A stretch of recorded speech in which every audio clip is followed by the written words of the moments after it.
Boa tarde a todos, boa tarde, Daniel. Obrigado pela provocação e oportunidade de compartilhar um assunto importante, né? Embora a gente não tinha combinado, né, trazer esse tema nesse momento, ele é muito oportuno, né? Essa semana, a diretoria da empresa aprovou os editais, né, o termo de referência e o edital da chamada pública complementar, nós estamos chamando ela de incremental, né, a aquisição de volumes complementares aos volumes atualmente existentes.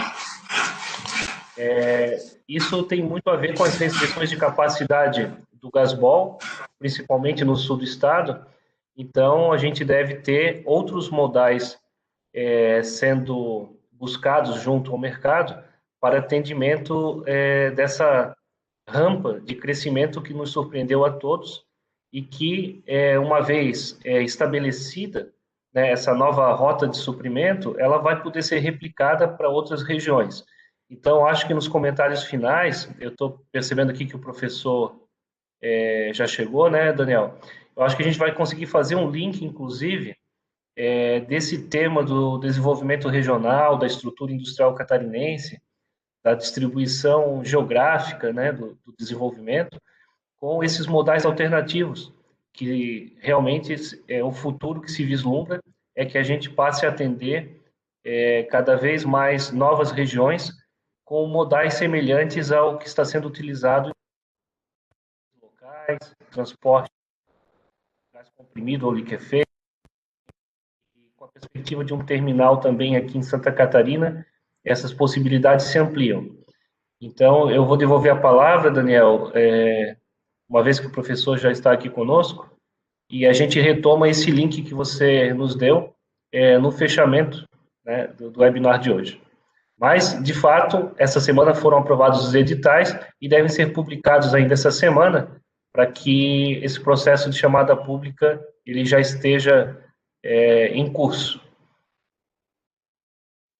Excelente, presidente William, agradeço a sua participação logo de início aqui, mesmo que não tenha sido combinado. Agradeço também a compreensão de todos e todas que aguardaram esses minutos iniciais até que a gente conseguisse resolver esse pequeno probleminha técnico, mas o professor agora está junto conosco, então eu vou dar início ao nosso evento e logo mais eu chamo o professor para tomar a palavra. Gostaria de dizer, primeiramente, né, desejar boas-vindas a todos vocês que têm nos acompanhado. O professor também conheceu o público com quem ele vai falar um pouco. A gente, na SCGAS, temos realizado webinars desde março, quando a gente decretou o regime de home office por conta da pandemia. Então, temos escolhido os temas de interesse para a empresa, para o mercado catarinense, e convidado não somente os colaboradores, mas também o público externo, os clientes da companhia, para que pudesse gerar um debate produtivo a cada semana ou a cada 15 dias. Bom, tendo dito isso, quero apresentar também o professor José Messias Bastos, ele que já é professor da UFSC, da nossa querida UFSC, há mais de 2 décadas. Ele é da área de Geografia, graduado, mestrado em Geografia, tem uma linha de pesquisa em Desenvolvimento Regional e Urbano e doutorado em Geografia Humana pela USP. E para explicar também um pouquinho a presença dele, o convite dele aqui conosco, vou passar a palavra para o Leonardo Estrela, que foi quem mediou esse convite, para que ele possa também apresentar um pouquinho melhor o professor. Obrigado, Daniel. Obrigado, presidente William, pela introdução, aí, antecipando aí um assunto importante da empresa. Obrigado ao professor Messias, que se junta a gente para discutir um pouco a realidade industrial catarinense, que é um tema que ele estuda já há alguns anos, compreende bem, e eu acho que vai conseguir trazer boas informações para a SCGAS. Só para justificar um pouco a presença do professor, eu sempre tento fazer isso na medida que a gente vai realizando esses webinars, né? Alguém botou ali no chat que é o 18º encontro que a gente está fazendo, então a gente vem avançando bem, né, nesse instrumento de diálogo e também de estudo, né, e busca pela informação. A ideia de trazer o professor é para que a gente compreenda um pouco como é que a estrutura industrial de Santa Catarina se formou, né, desde a sua gênese. Né? A gente tem uma realidade bastante interessante, por exemplo, um cliente nosso, a Hering, uma indústria têxtil, ela foi fundada em 1880.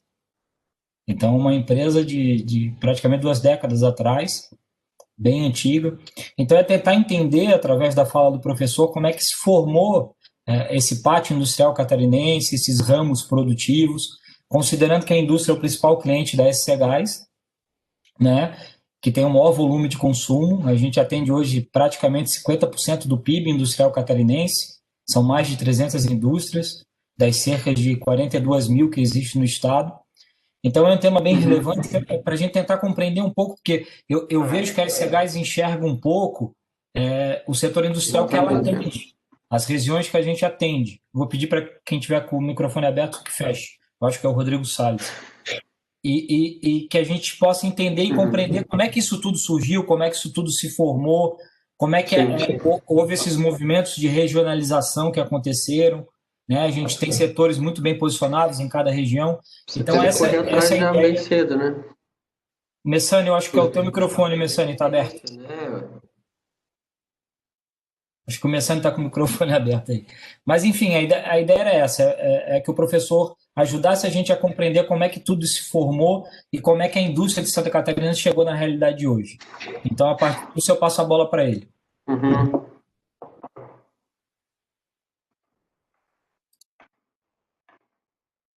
Bom, professor, eu vou pedir só para o senhor liberar o microfone, a gente não está te ouvindo ainda.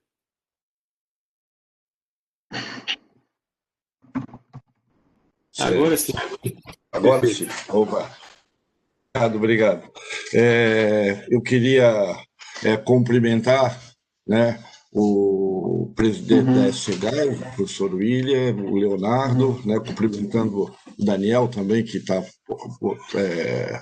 fazendo a apresentação, né, e a pessoa que eu vejo aqui é o senhor Carlos Veloso, que está também com a imagem, né? Então cumprimento vocês, Juarez, Saúl, enfim, alguns colegas estão aqui também nessa sala, né? Lá da geografia. Bom, gente,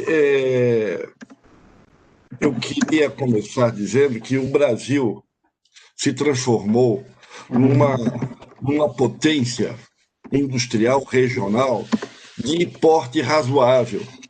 E essa façanha, esse fenômeno que aconteceu no Brasil, da industrialização, não aconteceu em muitos lugares do planeta, sobretudo na periferia do sistema. Na América Latina, praticamente é o único país que tem um parque que conseguiu construir um parque industrial completo, né? E esse parque industrial completo construído no Brasil se deve, né, na nossa visão, a partir das nossas pesquisas, à Revolução de 30. Claro que muitas indústrias no Brasil nasceram em Santa Catarina. Nós temos várias, como essa a ERIG, que o Leonardo acabou de fazer referência, que é de 1880, quer dizer, lá das últimas décadas do século XIX, uma empresa centenária, portanto. E tinha uma indústria, mas o começo da indústria brasileira, praticamente de 1880 a 1930, foram iniciativas espontâneas. Para vocês terem uma ideia, a ERIG produzia lá no início da sua formação 1 dúzia de camisetas por semana. E os consumidores dessa camiseta eram os colonos da própria região do Vale do Itajaí. Dr. Hermann Blumenau trouxe para o Vale do Itajaí, né, milhares de famílias de origem germânica e se instalaram exatamente onde é hoje a cidade de Blumenau, porque Blumenau fica exatamente entre o Baixo Vale e o Médio Vale, no limite do Baixo Vale. Começando, quer dizer, acima de Blumenau o rio não é navegável, abaixo de Blumenau o rio é navegável. Então, num ponto estratégico para estabelecer a cidade e já desde o início algumas atividades fabris começaram em Blumenau, que tinha, por exemplo, hoje a Rua 7 de Setembro, era a Rua da Linguiça. né? E Blumenau se inseriu já lá desde o início de 1850, quando da sua instalação, já se instalou, já se inseriu ativamente na economia nacional, exportando linguiça, que existe até hoje um tipo de linguiça que é produzida em várias partes, né, de Santa Catarina e do Brasil, que é a linguiça tipo Blumenau. Então, essa indústria começou lá de 1880 até 1930 de maneira espontânea, portanto. Quer dizer, não tínhamos um Estado, né, a serviço do processo industrial. Algumas leis surgiram, como o Tratado de Taubaté, que favoreceu a indústria, mas não tínhamos um Estado perseguidor da atividade industrial.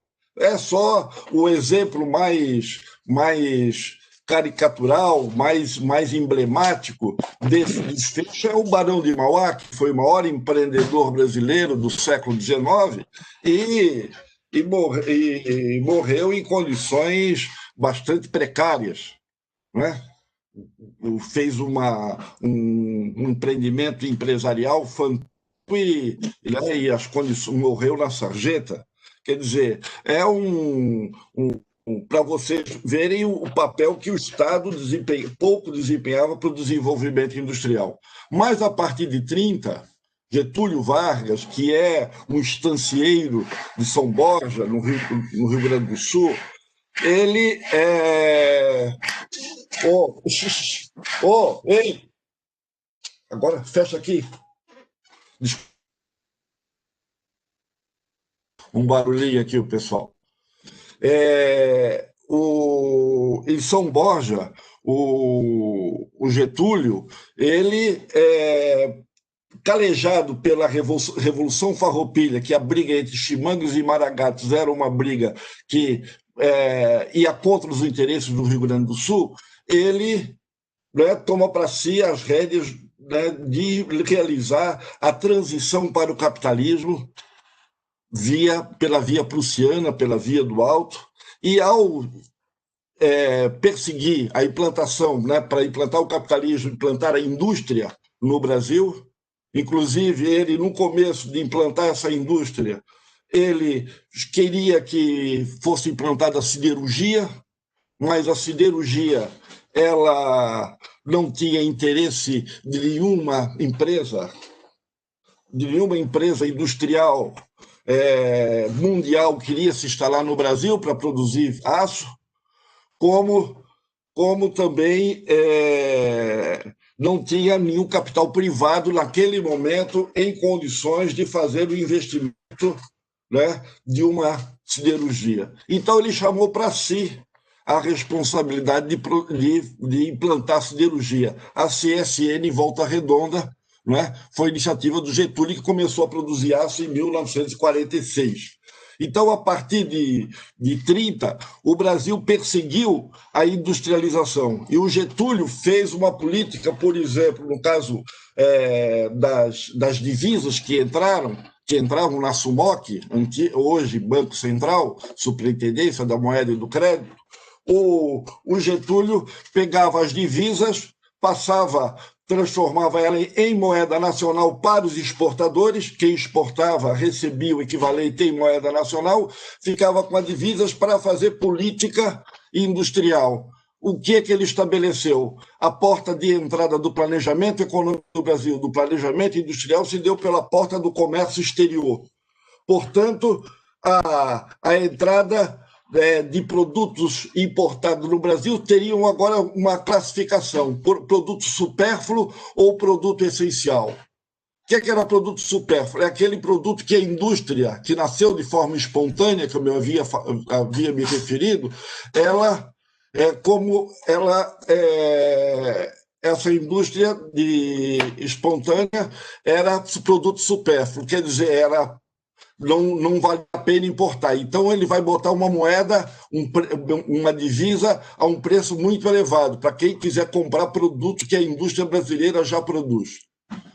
Como houve essa indústria implantada de calçados, de alimentos, têxtil, né? Ela trouxe muita gente para a cidade, e o Brasil se tornou um grande importador de materiais de construção, cimento, ferro de construção, azulejos, conexões, enfim, produtos sanitários, para as residências que estavam surgindo nas cidades por conta da urbanização. E, nesse sentido, o Getúlio vai botar uma divisão baixa para os capitais brasileiros que querem investir na atividade fabril. E, nesse sentido, vai acontecer, por exemplo, o surgimento da Votorantim. Inclusive, vai surgir aqui no sul do Brasil, em Brusque, uma fábrica de cimento, pena que ela não foi adiante, mas chegou a surgir em Brusque uma fábrica de cimento. Então, o governo passa a incentivar a industrialização. E Santa Catarina vai ser um dos estados, como o interior de São Paulo, vão ser as áreas que vão mais aproveitar as políticas de desenvolvimento industrial. Já que, se a gente pegar de 40, os dados do Banco Mundial, de 40 a 80, nesse período, o país que mais cresceu industrialmente no mundo foram 3 países: a ex-União Soviética, o Japão e o Brasil. Esses foram as três principais nações do período de 1940 a 1980. O Brasil multiplicou a sua produção industrial em mais ou menos 28 vezes. A ex-União Soviética multiplicou a sua produção industrial por 29 vezes. E o Japão por 11 vezes nesse período, de 1940 a 1980. O Brasil teve a segunda performance mais extraordinária do mundo nesse período. E Santa Catarina, nesse período, cresceu acima da média nacional. Santa Catarina, nesse período, cresceu acima da média nacional. Para vocês terem uma ideia do dinamismo dessa indústria, a WEG, que começou com três iniciativas, o Egon e o Geraldo, que eram trabalhadores, começou produzindo, com mais 3 trabalhadores, produzindo 165 motores. A primeira produção da WEG foi 165 motores no primeiro ano de funcionamento. A WEG, ela cresceu entre 65 e 75 a 37% ao ano, se tornando uma empresa hoje multinacional, com plantas em Portugal, Espanha e etc. Bom, e é um grupo fantástico, a WEG, né, de Jaraguá do Sul, do Nordeste, do chamada região da área de Joinville, de Jaraguá do Sul, né, que Jaraguá do Sul pertence. Então, nessa área, portanto, de Jaraguá do Sul, de Joinville, surgiu uma indústria mecânica, elétrica, metal e química nessa região. Por exemplo, tem uma empresa que começou lá fazendo pente a partir de chifre de boi, de touro, de vaca, e ela deu origem à maior fábrica de PVC do Brasil. Inclusive, a partir de uma iniciativa de um funcionário, fundou a Acros, que foi vendida para um grupo suíço.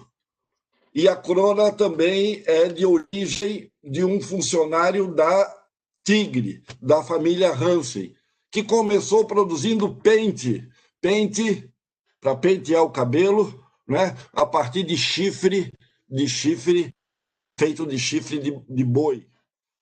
Bom, então essa indústria que nasceu em Joinville, ela nasceu a partir do quê? Por que se instalou nessa região uma indústria metal-mecânica? O que é que está por trás desses setores?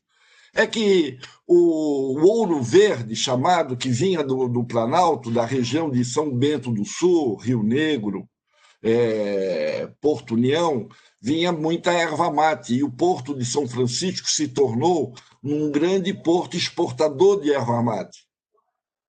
E essa erva mate vinha através de carroções pela estrada Dona Augusta, que subia a serra. Essa produção, esses carroções, eles precisavam de manutenção. Então surgiram ao longo da estrada várias mecânicas. E essas oficinas mecânicas se transformaram em pequenas indústrias, que deu origem a várias indústrias na região de Joinville. Então, essa área de desenvolvimento ligada à metalmecânica, né, está ligada a essa atividade. Depois foi substituída essa estrada pela estrada de ferro. E essas oficinas continuavam operando, né, como oficinas mecânicas, e agora não como oficina, mas como pequenas indústrias, produzindo algumas peças que mais quebravam, que mais precisavam de consertos, na medida que, né, o funcionamento não podia estar importando, que levava muito tempo, era uma dificuldade muito grande importar as peças de reposição desses maquinários que vieram quando quebrados. Então, essas oficinas tratavam, mesmo de forma artesanal, tratavam de produzir essas peças dando origem à indústria metalmecânica na região de Joinville. Na região do Vale do Itajaí, se deu um desenvolvimento de um polo têxtil que já foi, um setor de algodão, de felpudos e malhas, já foi um dos maiores do mundo, esse polo têxtil, que tem, a gente já falou da Hering, mais a Artex, a Bittler, a Schlesser, a Karsten, enfim, Sulfabril, Kremer. Quer dizer, surgiu uma quantidade razoável de empresas que se inseriram não só no mercado nacional, como no mercado internacional. O Brasil se tornou um grande exportador de produtos têxteis e Santa Catarina foi a grande liderança em felpudos de 100% algodão, em camisetas de malha de 100% algodão. Essa indústria que nasceu no Vale do Itajaí, né, a partir de quando o Dr. Hermann veio para o Vale do Itajaí, ele trouxe mestres, artesãos, advogados, engenheiros, técnicos, trabalhadores, quer dizer, trouxe um pessoal com uma certa qualificação, e essa qualificação, então, deu origem a essas empresas que prosperaram. Aqui a gente não deve fazer nenhuma alusão no sentido meio fantasiosa da capacidade empresarial, mas não podemos tampar o sol com a peneira, mostrar que esses empresários foram muito capazes, sim. Não podemos endeusá-los, mas reconhecer a sua competência é nossa obrigação, né?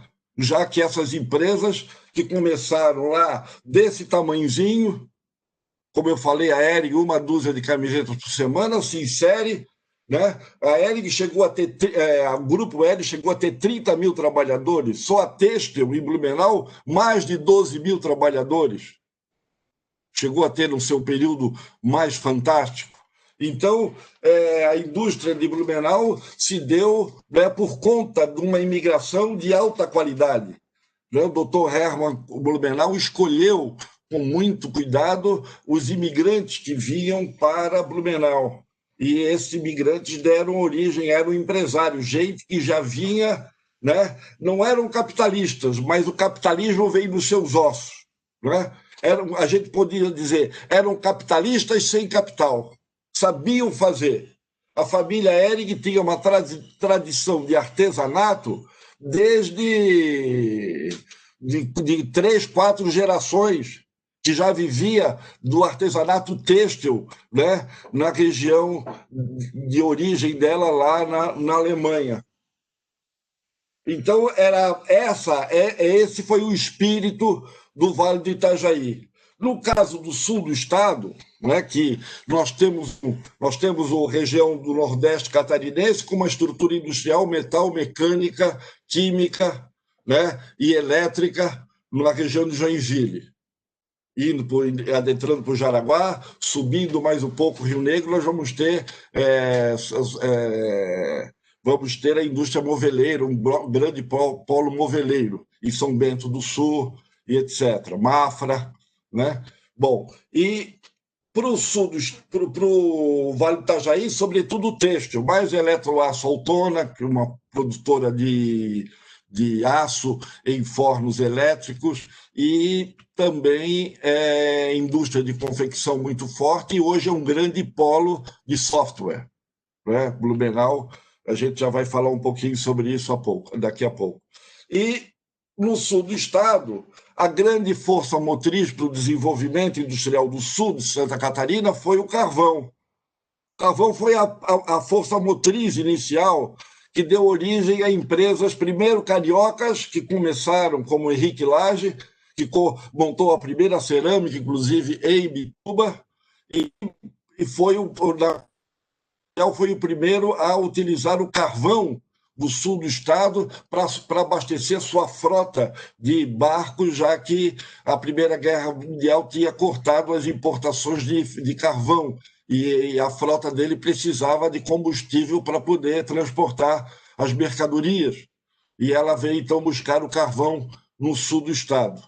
Inclusive, controlou Henrique Lage o porto de Bituba, que era um porto privado durante muito tempo, como um porto carvoeiro, que exportava o carvão coque para a indústria siderúrgica brasileira, já que o Getúlio, em 1933, estabeleceu uma lei, baixou um decreto-lei que obrigava as empresas brasileiras consumidoras de carvão mineral a consumir 10% do carvão produzido no Brasil. O custo era mais caro do carvão produzido no Brasil, porque a camada do carvão do Brasil é pouco espessa e muito profunda, então o custo de produção é elevado. Mas o carvão produzido foi garantido no mercado quando o Getúlio baixa a lei de 10%. Em 1937, ele dobra para 20% e garante a produção de carvão. Não bastasse isso, o próprio governo estabelece a Carbonífera Próspera, que é da Companhia Siderúrgica Nacional, para extrair o carvão mineral. Mas, logo em seguida, quem vai se tornar os grandes mineiros da região, as grandes empresas, são famílias da própria região, família Freitas, família Gaidzisk, família Zanetti e família Guglielmi. Foram essas as principais famílias no início que deram origem à indústria carbonífera. Né? Produzindo, Santa Catarina era o único estado do Brasil que produzia carvão coque, quer dizer, o carvão metalúrgico, um carvão com alto poder calorífico, que era utilizado, então, na siderurgia brasileira. Essa indústria, com 20% de reserva de mercado, conseguiu esses capitais ligados à carbonífera, deu origem à indústria cerâmica. Foi Freitas, a Secrisa, a Eliane, do Guglielmi, o capital deles começou na indústria carbonífera, mas eles transferiram capitais para o setor cerâmico e se transformaram num dos maiores polos cerâmicos do mundo.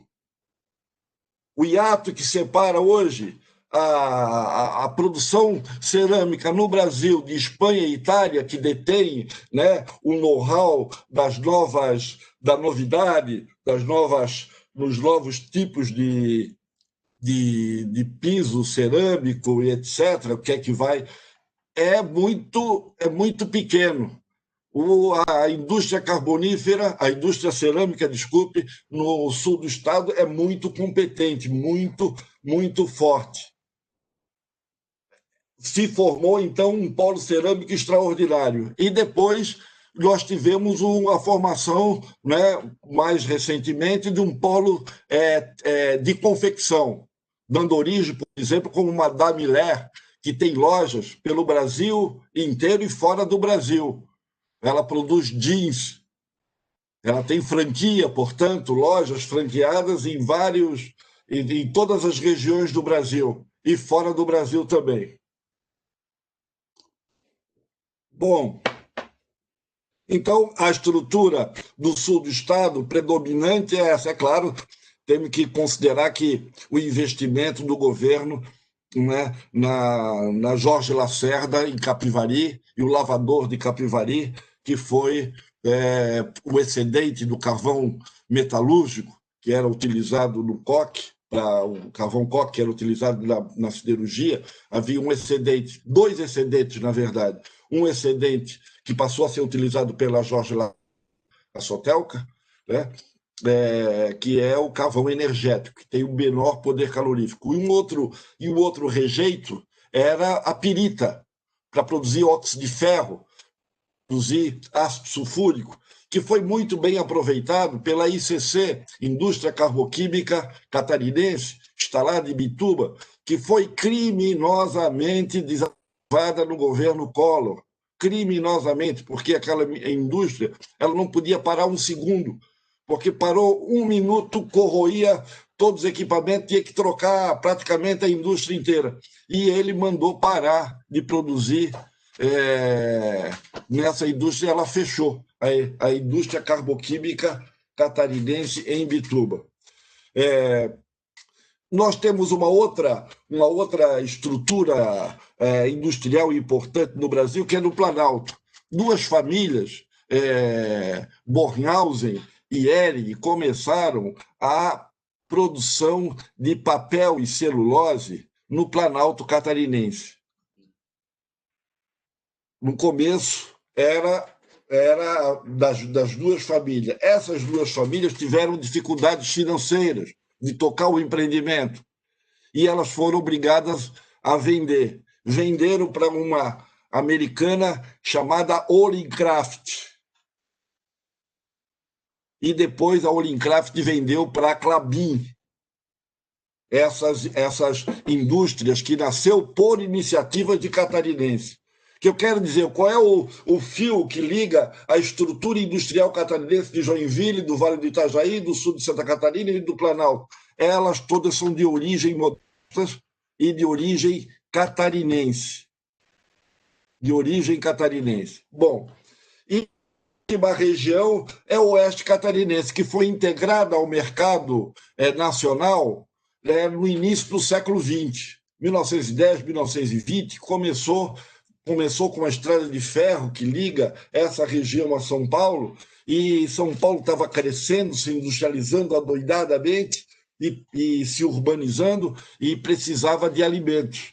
E essa região nasceu para abastecer São Paulo, na forma, e deu origem a vários moinhos, vários frigoríficos, que nasceram com uma estrutura de integração. Os pequenos produtores rurais produzem frango, produzem o suíno, produzem o trigo e entregam para uma agroindústria que vai beneficiar esse frango, que vai beneficiar esse suíno, né, que vai transformar o trigo em farinha e mandar para o mercado paulista.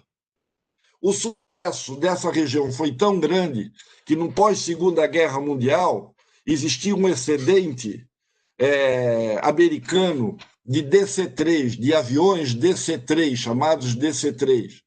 E a Sadia Perdigão, que deu a Sadia, né, do Fontana, que era um filho de agricultor do Rio Grande do Sul, que veio trabalhar num hotel lá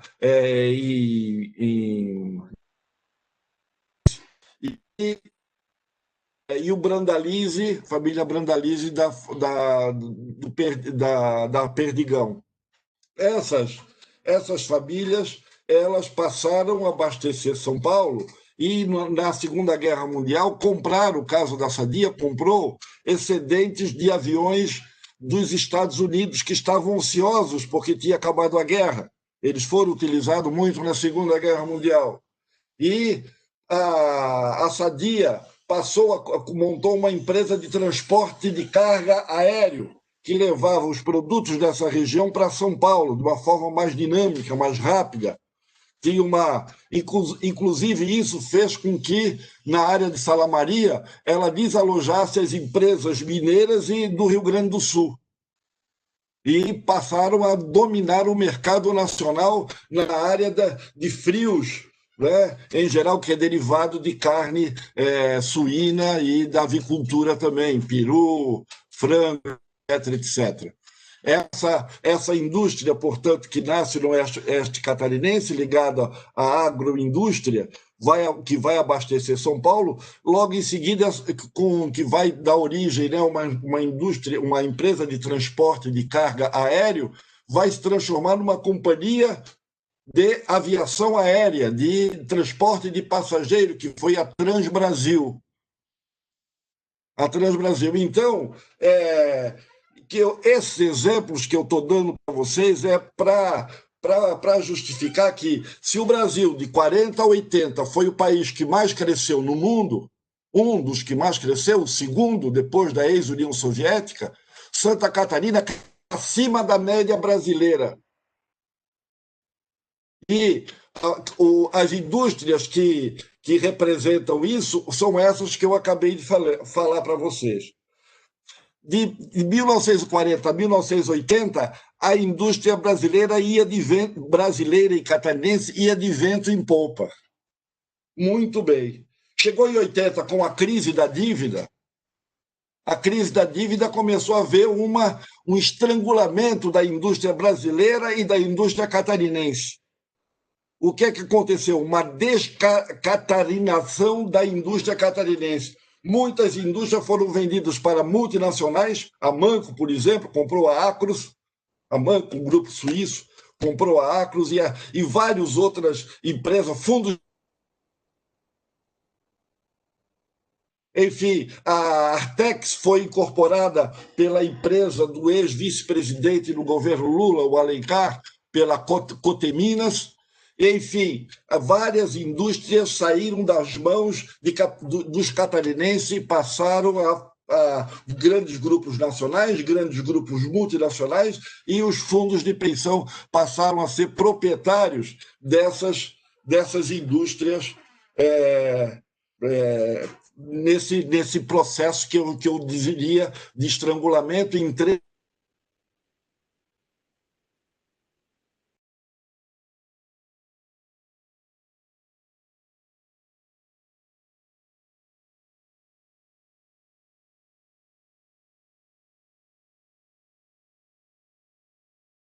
Professor, não sei se o senhor consegue me ouvir, nós estamos com um probleminha de conexão, esses últimos 30 segundos ficaram meio quebrados aqui para a gente. Nós também deixamos de ver a sua imagem.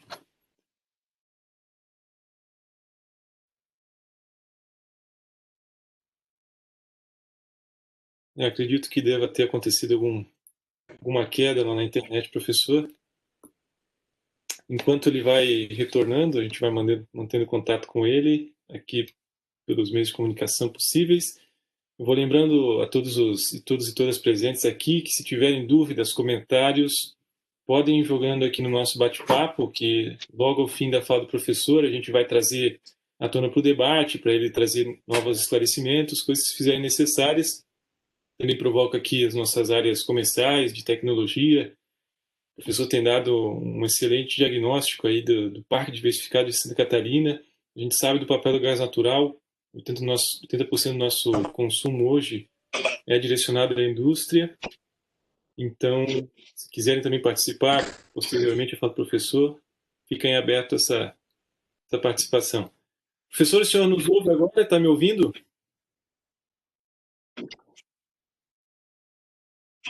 Aqui de local. Agora sim, agora estou te vendo novamente. Tá me vendo? Eu não parei de escutar, de ouvir vocês em nenhum momento, só que realmente deu um problema. Eu estou vindo aqui para próximo do molde para ver. Tranquilo, sem problema algum. A gente sabe que esse tipo de coisa é recorrente Não, nessa é nossa. normal. É normal, tranquilo. O senhor novamente retomar aí a sua explanação. Certo. Eu estava o senhor falando parou nos 3 pontos. Nos 3 pontos, Nos 3 pontos, quer dizer, nós tivemos a partir, né, de 80, 3 momentos de estrangulamento da indústria catarinense. O primeiro, né, isso tudo se deu a partir do momento que, em 80, com a crise da dívida, o Brasil, que teve os petrodólares nos anos 70 para montar a mecânica, a química e a construção civil pesada, a indústria do Departamento 1 da Economia, indústria de bens de capital, de bens de produção, que foi instalada no governo Geisel, com a petroquímica pela Petrobras, a mecânica pesada Vilares, Bardella, a construção civil pesada Odebrecht, Camargo Correia, Andrade Gutierrez, etc. e tal, nós montamos essa indústria mecânica, química e construção civil pesada, com os petrodólares, e montamos a maior usina hidrelétrica em funcionamento hoje no mundo, que é a usina de Itaipu. Ela produz mais energia do que a de Três Gargantas na China, porque na China ela funciona meio ano, a indústria, essa Três Gargantas. No período das monções, tem água no lago de Três Gargantas e, consequentemente, as turbinas trabalham a todo vapor. Que não é das monções, que são mais ou menos 6 meses de chuva e 6 meses de pouca chuva, e nesses 6 meses ela produz muito pouco, porque não tem água para tocar as turbinas. É um problema natural da atmosfera, mas eles estão resolvendo, desviando rio para que o lago seja abastecido o ano inteiro. Eles estão providenciando essa mudança, mas ainda não aconteceu. Portanto, Itaipu, que foi construída pela engenharia brasileira, engenharia nacional, ela foi construída com os petro que estavam à disposição nos anos 70. Os bancos estrangeiros queriam emprestar dinheiro, facilitavam o empréstimo do dinheiro.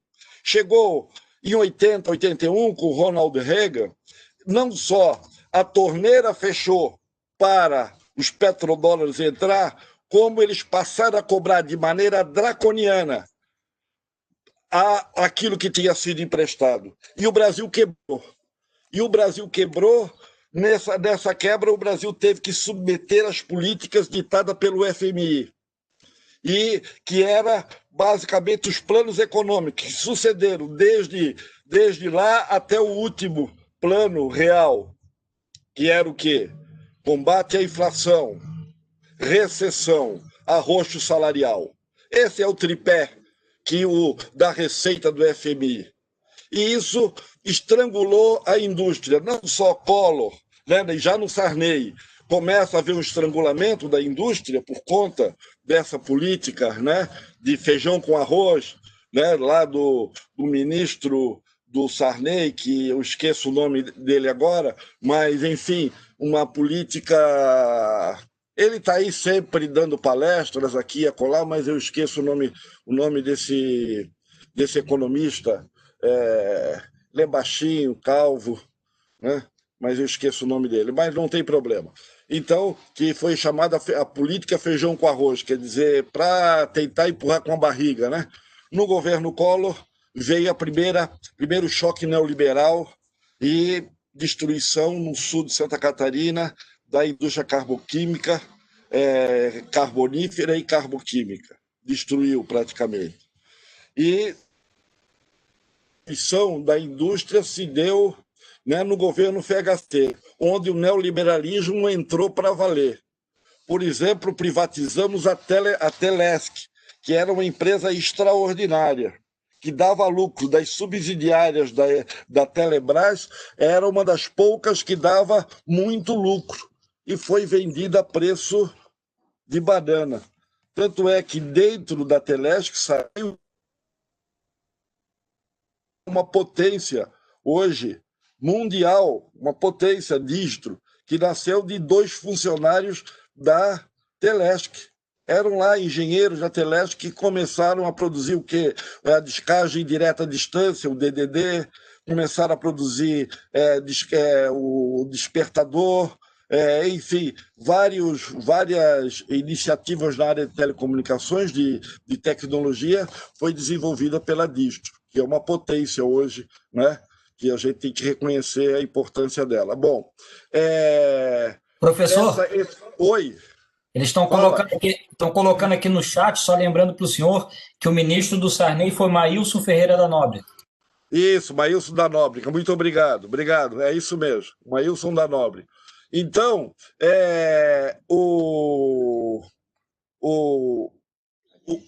a Digitro e a empresa Telesc foi privatizada, várias outras indústrias com o choque neoliberal. Mas o pior que o choque neoliberal foi a política cambial que o Brasil passou a implantar com o Plano Real. Quer dizer, nós estávamos com uma política cambial é uma coisa que não...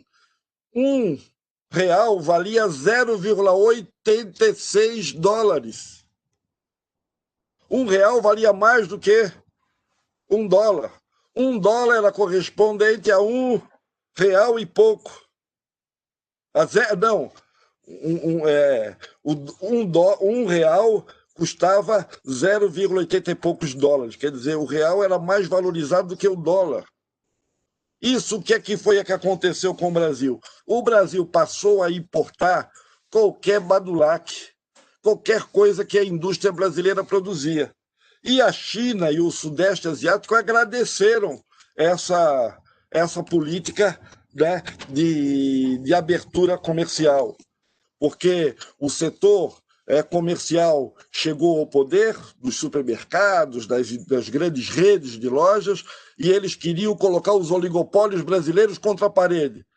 A maneira que foi encontrada, né, que atendeu a política lá, foi o quê? Vamos derrubar, vamos sobrevalorizar o real e desvalorizar e desapreciar o dólar.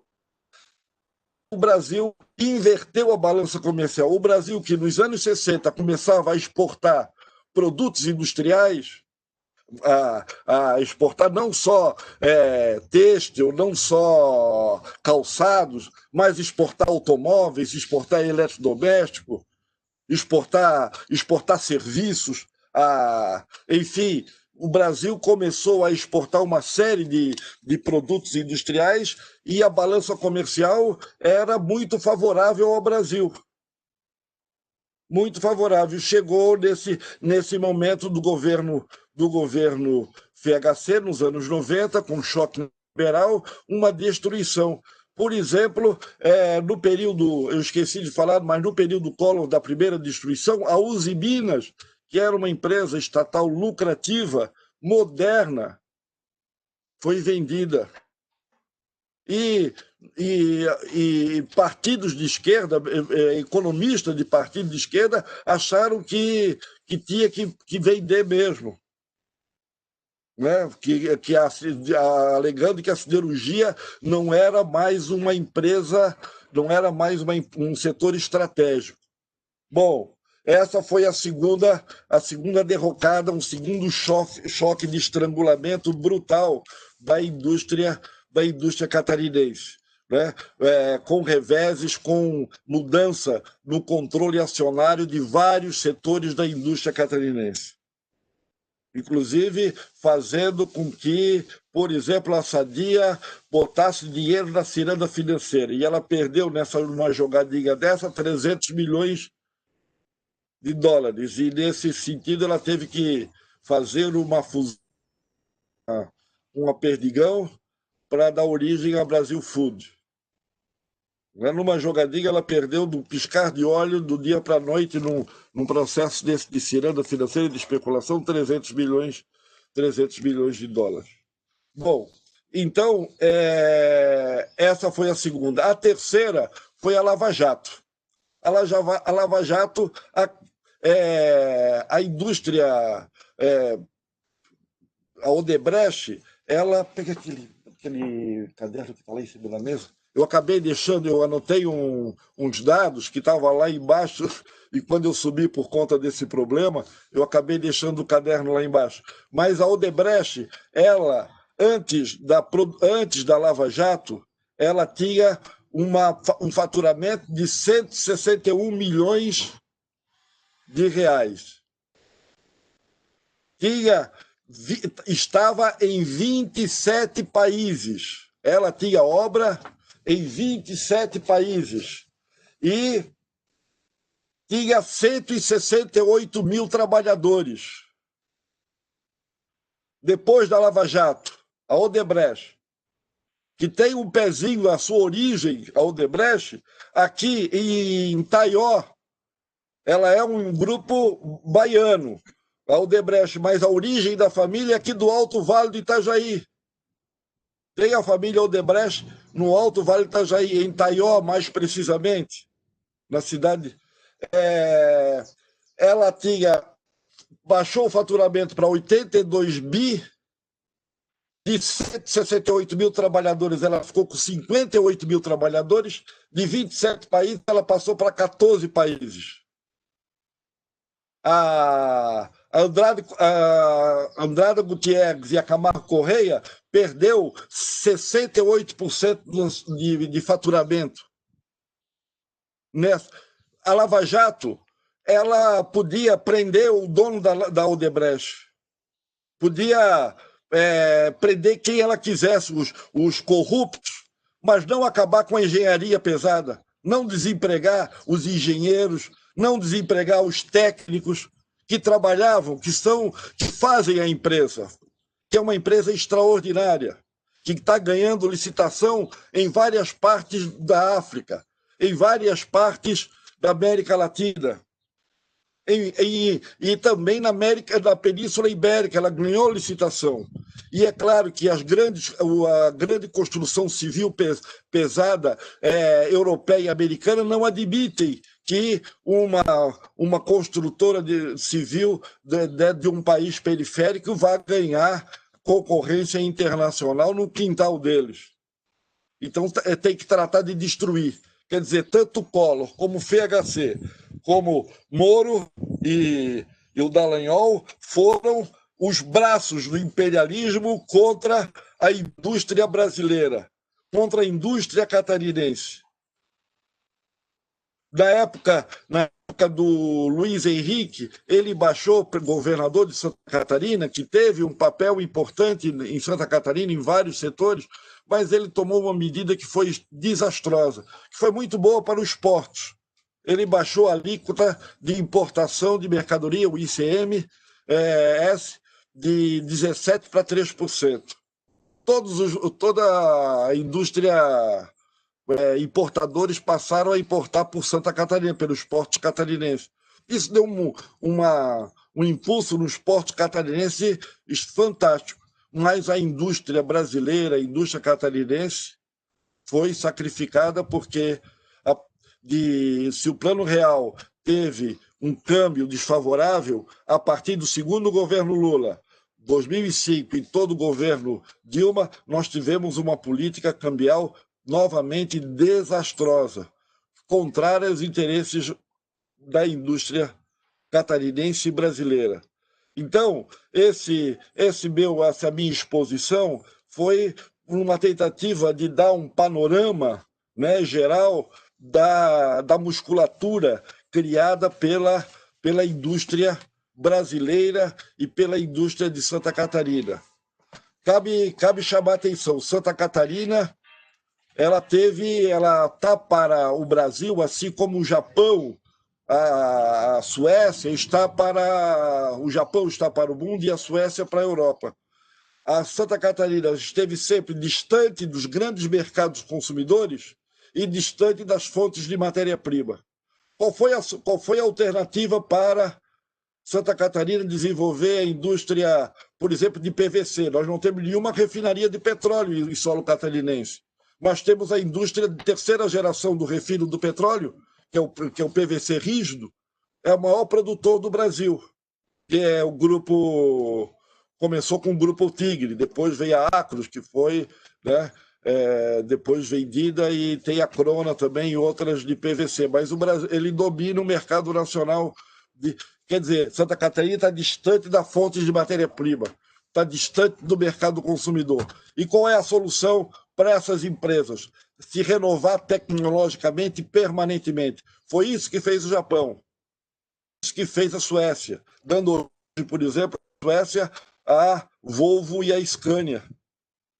Então, Santa Catarina está para o Brasil, assim como a Suécia está para a Europa e o Japão para o mundo. Longe das fontes de matérias-primas, distante dos grandes mercados consumidores. E a única alternativa para esses grupos empresariais, esses grupos industriais, é a renovação tecnológica permanente. Por isso que, quando se fala em qualquer parte do Brasil em produto catarinense, sempre se tem, é um produto de altíssima qualidade. A qualidade é uma coisa imperativa das indústrias. O controle de qualidade já é uma coisa que já nasceu com a indústria catarinense. Se fala em 4S, se fala em várias tecnologias, né, de controle de qualidade, mas isso já vem de berço aqui em Santa Catarina. Não porque eles são melhores ou não, porque as dificuldades dessa indústria no começo teve que imprimiu que o ritmo tinha que ser um ritmo de qualidade, de garantia. Que fabril extraordinário. Santa Catarina é mais industrializada do que o Brasil. Quer dizer, a produção per capita industrial catarinense é maior do que a produção per capita brasileira. Perde para poucos estados, claro, sem dúvida nenhuma, o primeiro é São Paulo, né? Mas para poucos estados Santa Catarina perde. Até 1980 era a segunda renda per capita maior do Brasil. Primeiro São Paulo, segundo Santa Catarina. Com esse estrangulamento, ela perdeu algumas posições. Bom, gente, espero que eu tenha conseguido, né, dar uma visão. Eu estou aqui aberto para o debate, para questões que vocês acharem, né, convenientes. Ou se eu puder esclarecer, eu estou à disposição. Muito obrigado pela atenção, muito obrigado pelo convite, né? É um prazer estar na SC Gás, essa empresa extraordinária, né? Que muito orgulha Santa Catarina, que muito orgulha o Brasil. Obrigado. Perfeito, professor. A gente que agradece você ter se disponibilizado seu tempo aqui para estar conosco nessa tarde, falar sobre esse diagnóstico de formação do cenário industrial em Santa Catarina.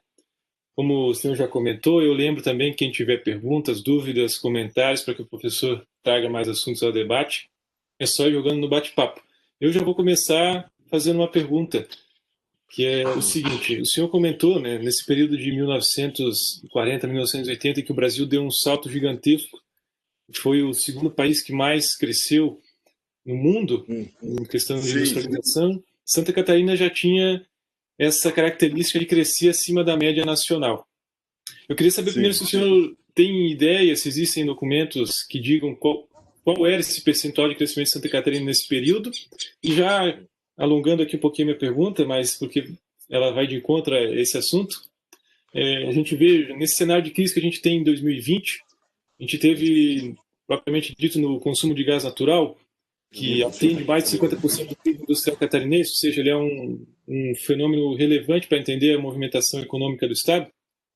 A gente teve uma queda brusca de consumo de quase 50% ali em abril, que foi bem o pico da pandemia para Santa Catarina, e já na sequência viu um ciclo de recuperação que se mostrou muito rápido. A gente vê que essa recuperação é sim acima da média nacional. Santa Catarina hoje em setembro, bateu o recorde de consumo de gás natural da história. Foi o maior volume já distribuído pela SC Gás em 20 anos de operação aqui em Santa Catarina.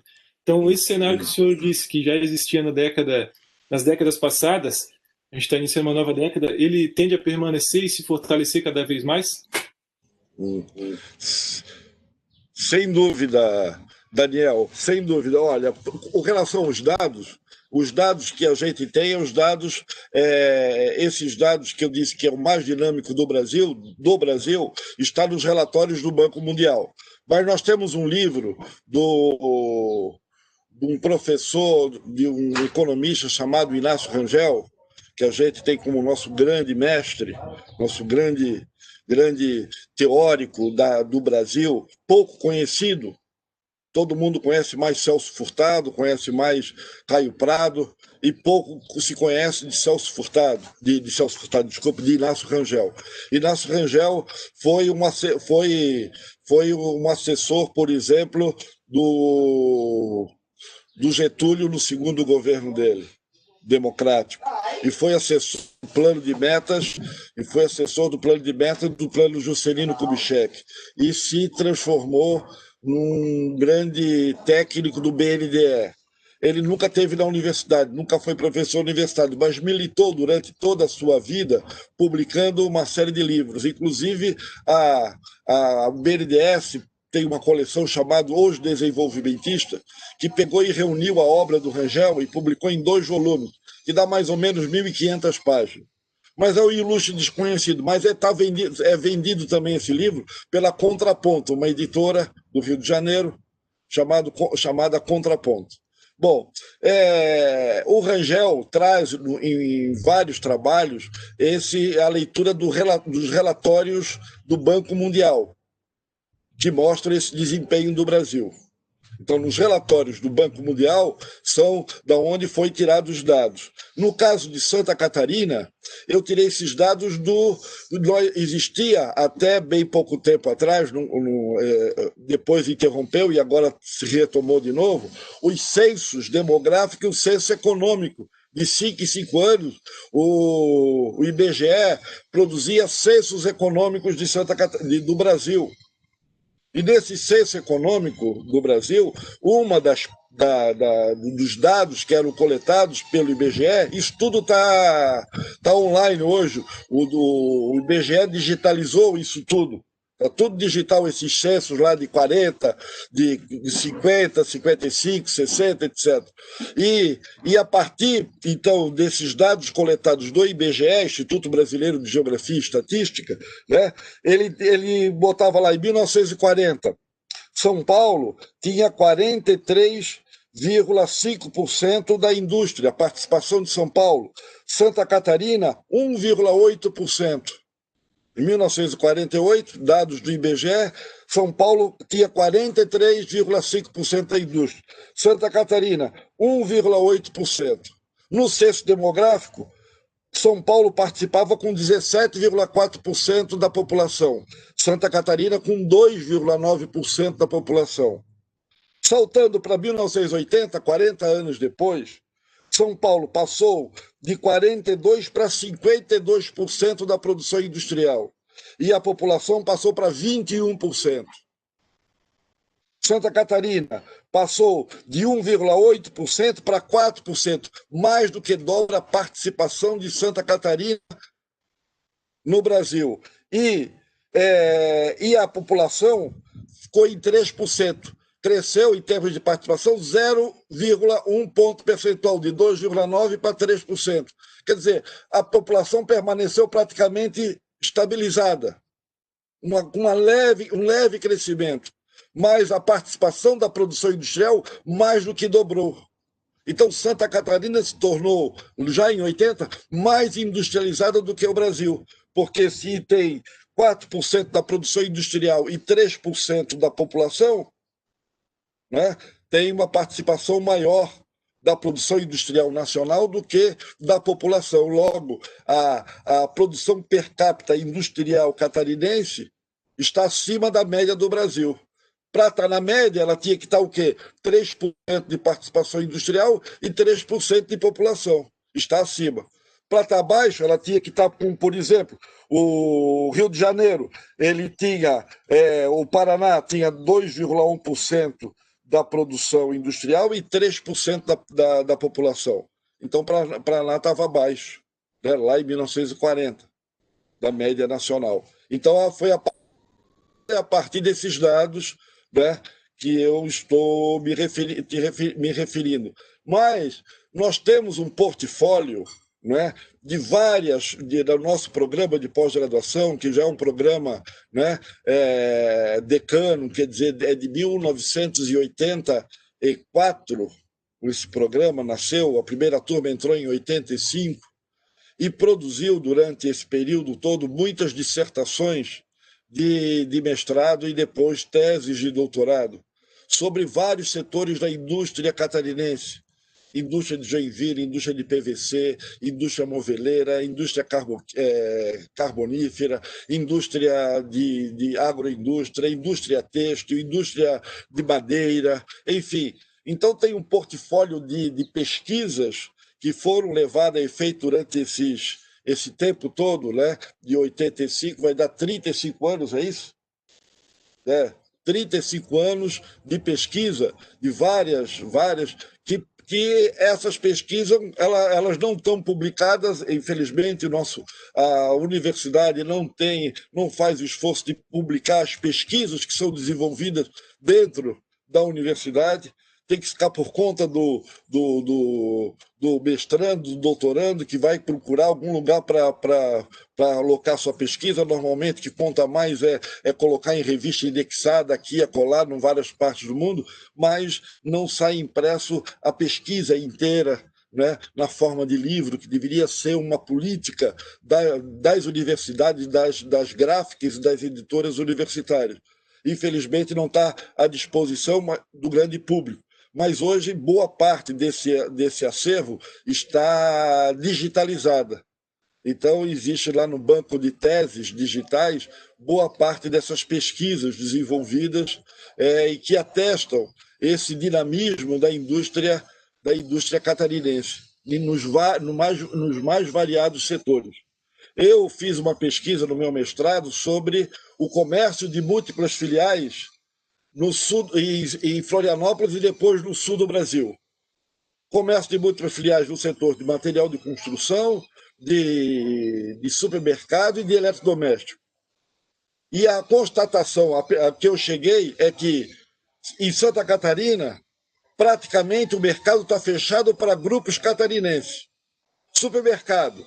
Entrou o Big aí, mas já está caindo fora. Olha, o Big não é coisa qualquer não, hein? O Big é a maior empresa do mundo, é o Walmart, representa uma empresa que tem satélite para gerenciar a sua cadeia produtiva. E Angelone, Imperatriz, Brasão, enfim, Bistec, Giasse, não dão chance para essa turma. São supermercados muito bem tocados, muito bem administrados, muito modernos, que preparam muito bem o seu corpo de trabalhadores. Então, nós temos, no setor supermercadista, praticamente fechado para Santa Catarina. No setor de material de construção, Cassol, Casas da Água também e outras empresas, né, dominam o mercado catarinense.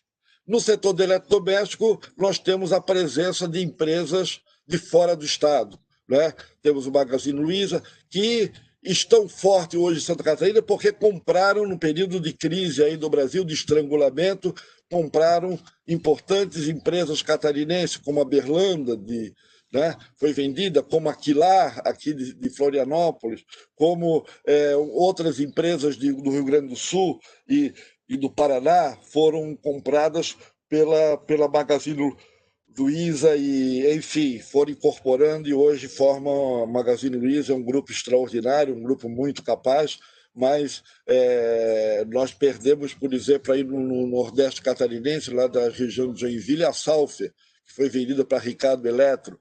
Enfim, nós temos um Estado com grande capacidade de iniciativa. Essa é a marca, né? E essa grande capacidade de iniciativa tem uma explicação. Santa Catarina, o território catarinense, 2/3 do território catarinense é povoado por pequenos produtores, camponeses, artesãos, mas que são donos do seu nariz. 2/3 do território catarinense, 2/3 é pequena propriedade, 1/3 é latifúndio. No Rio Grande do Sul e no Paraná é o contrário. 2/3 é latifúndio, 1/3 é pequena propriedade. Qual é a grande região forte de pequena propriedade do Rio Grande do Sul? A Serra Gaúcha. Caxias, a região do Vinho, Bento Gonçalves, e etc, etc. No Paraná, além da região, né, próxima a Curitiba, que é muito forte, da cidade industrial, que é a coisa mais recente, mas é a região de Londrina, de Maringá, que é a região mais dinâmica do ponto de vista da indústria, Apucarana, enfim, que é uma região que tem uma densidade industrial bastante forte. Como é o interior paulista, né, São José do Rio Preto, Ribeirão Preto, né, áreas também onde nasceu a pequena propriedade que dá origem a um empresário super dinâmico. Então, essa constatação, isso que a gente está falando, eu não estou falando de graça, estou falando a partir de inúmeras pesquisas que foram desenvolvidas e comprovaram, atestaram, né, que foram pesquisas que foram realizadas em loco, com entrevistas, com ida a campo. Né, que nas pesquisas em geografia a gente preza muito pelo trabalho de campo, pelo trabalho de ir, não mandar questionário para eles responderem, ir até o empresário, até os funcionários, até os líderes empresariais, até os sindicatos patronais e sindicatos de trabalhadores, para escutá-los e obter informações que são fundamentais para a gente explicar esse fenômeno que é Santa Catarina no cenário industrial brasileiro e mundial. Não sei se eu consegui dar a resposta que tu gostaria, mas é isso, Daniel. Sem dúvida, professor. Eu que agradeço mais uma vez. Grande explicação, vários exemplos que trazem dados muito interessantes aí sobre Santa Catarina e os seus concorrentes, os estados vizinhos, tudo mais. Não sei se o Leonardo quer falar alguma coisa, quer trazer também um questionamento. Vi que o Samuel ligou a câmera, se ele tiver alguma coisa a falar, fiquem à vontade. O meu são duas perguntas rapidamente aqui.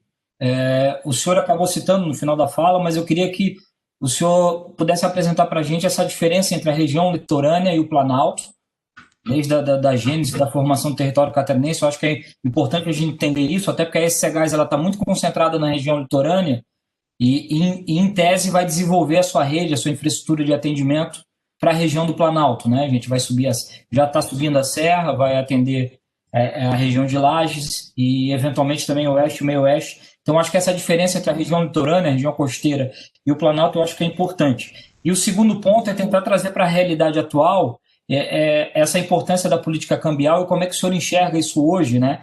Considerando que a gente está exportando bastante e também está havendo um consumo interno das indústrias muito grande em razão dessa barreira cambial que existe hoje, né? A importação está praticamente inviabilizada, mas a gente já vê sinais, e Santa Catarina apresenta um pouco isso, de dificuldade de matéria-prima, né, em razão disso, porque a importação não está vindo e também a indústria local não dá conta de produzir tudo aquilo que precisa. Então, seriam essas duas questões. Certo. Bom, a primeira, Leonardo, é a seguinte.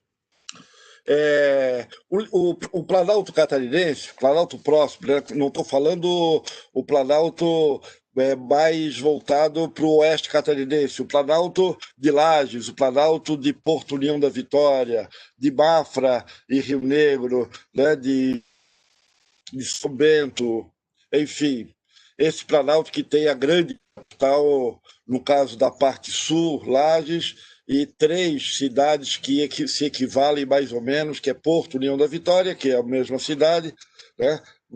Porto União de um lado, União da Vitória do outro, Paraná, Santa Catarina, Rio Negro e Mafra e Canoinhas. Bom, essa região é uma região tradicionalmente de latifúndio, onde as dificuldades empresariais foram muito mais complicadas. Né? Foram muito mais complicadas. Vejam que o papel e celulose, que nasceu na região, ela nasceu a partir de iniciativas de famílias do Vale do Itajaí. Mesmo a indústria madeireira, que se tornou o Santa Catarina, transformou o Porto Itajaí durante décadas no maior porto exportador de madeira da América Latina, um dos maiores do mundo. O Porto Itajaí, durante décadas, funcionou como porto madeireiro. E essa madeira vinha do Planalto, sobretudo o araucária, mas peroba, junto com isso, vinha outras madeiras de lei. Na região de Três Barras, tinha uma maior densidade de madeiras de lei numa floresta do mundo. Nunca se encontrou uma região com tanta densidade de madeira de lei como na região de Três Barras, no Planalto Norte catarinense. Bom, essa indústria, essa indústria que nasceu nessa região do Planalto, foram tocadas, levadas a efeito, por exemplo, pelo Bardella, pelo Cassol, a família Felipe. E a origem dessa família eram do Rio Grande do Sul, já que os proprietários das grandes fazendas de gados da região de Lages não se enveredaram pela atividade industrial, pela madeira. Eles tinham propriedade, eles tinham a floresta, era deles, mas eles o quê? Eles vendiam a floresta lá com as árvores em pé, e a italianada vinha para cortar e transformar em madeira e exportar. A Cassol, que hoje é um grupo extraordinário aqui de São José, né, tem a sua sede em São José, ela, próxima aqui a Florianópolis, portanto, ela nasceu em Bom Retiro. Lá, Alfredo Wagner, Bom Retiro, naquela região, nasceu como uma madeireira. Mas só que houve a proibição da retirada da madeira e essas madeireiras fecharam todas.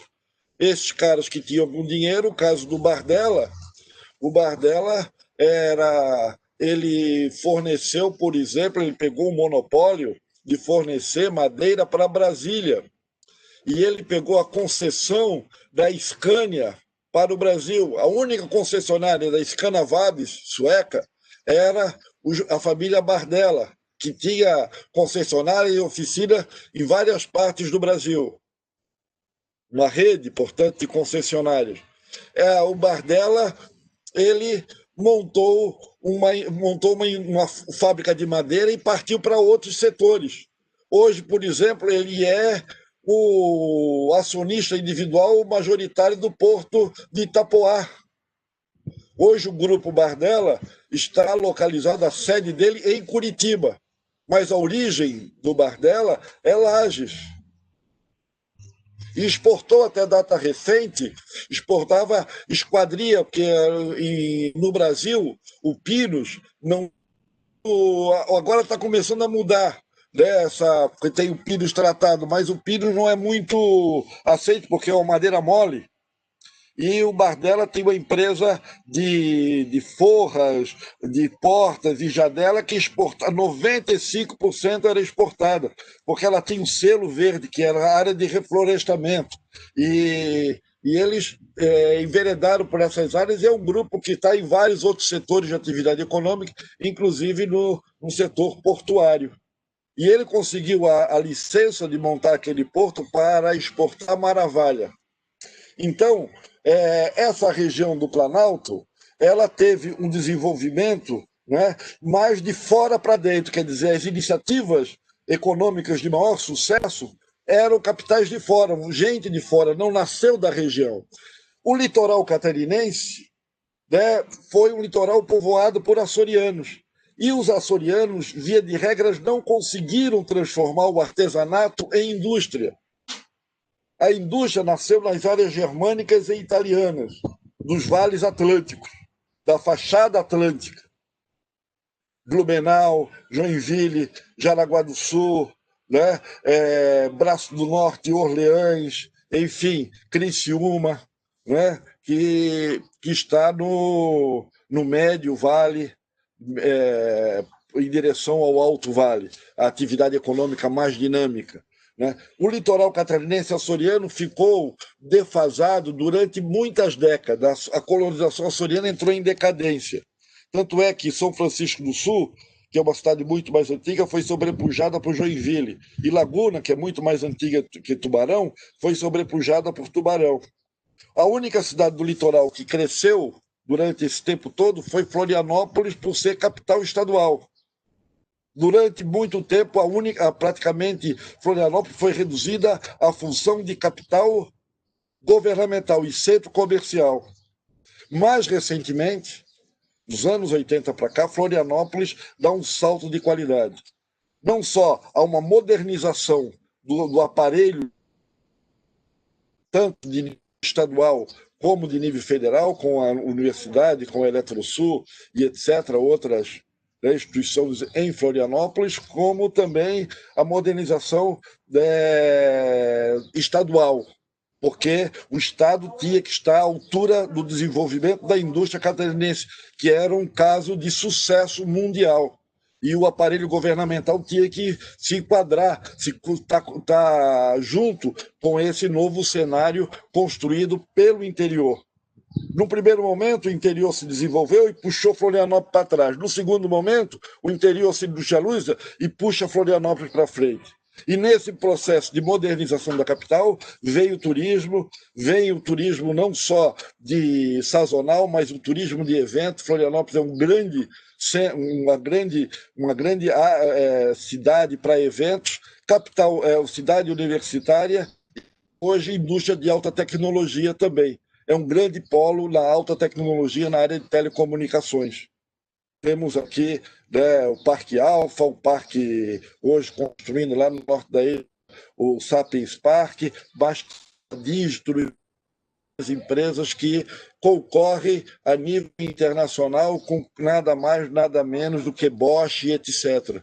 As grandes empresas, Hitachi, são as concorrentes das empresas do litoral catarinense. E esse litoral catarinense, ele passou por um processo, a Santa Catarina, nos últimos anos, com o estrangulamento da indústria do interior, passou por um processo de litoralização.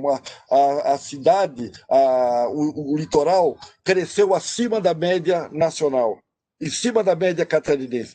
Todos os municípios litorâneos de Santa Catarina cresceu populacionalmente acima da média. Itapuá mesmo chegou à taxa de 8% ao ano. Itapema, 7% ao ano. Quer dizer, e todos acima de 3% ao ano o crescimento. Mais recentemente, o litoral mais para o sul cresceu extraordinariamente. Ibituba, Garopaba cresceram populacionalmente. E o que aconteceu com o interior? Só as capitais regionais, Chapecó, Blumenau, e subregionais como Rio do Sul, Brusque, etc., que cresceram na média catarinense. A boa parte dos municípios do interior cresceram abaixo da média. E algumas dezenas de municípios cresceram negativamente, quer dizer, a população diminuiu, porque houve uma litoralização da sociedade por conta do crescimento imobiliário. Balneário Camboriú, Pissarras, Itapema, Meia Praia, enfim, Barra Velha, São Francisco, Florianópolis, teve um boom imobiliário gigantesco. Tanto é que nós temos hoje no litoral, na cidade de Camboriú, os maiores prédios de apartamentos da América Latina. Nós já tivemos, dos 10 maiores da América Latina, 6 estavam, num determinado momento, em Balneário Camboriú. Mas isso muda, porque as empresas vão construindo novas plantas, novos prédios, com mais andares, e lança o prédio mais alto, mais prédios com 70, 80 andares, né? No litoral. Prédio com apartamento de um valor de 10 bilhões, 15 bilhões, 20 bilhões de reais. Eu pergunto, quem é que tem condições de comprar um apartamento desse? E o que é pior, boa parte desses apartamentos ficam, a maior parte do ano, fechado. Tu vai lá, eu já convivi um pouco em Camboriú e vi aqueles apartamentos que nunca acendiam a luz, nem no verão, nem no inverno, nada. O que é que acontece com isso? Por que eles estão com luz apagada? Deve ser lavagem de dinheiro, deve ser algum tipo de sacanagem.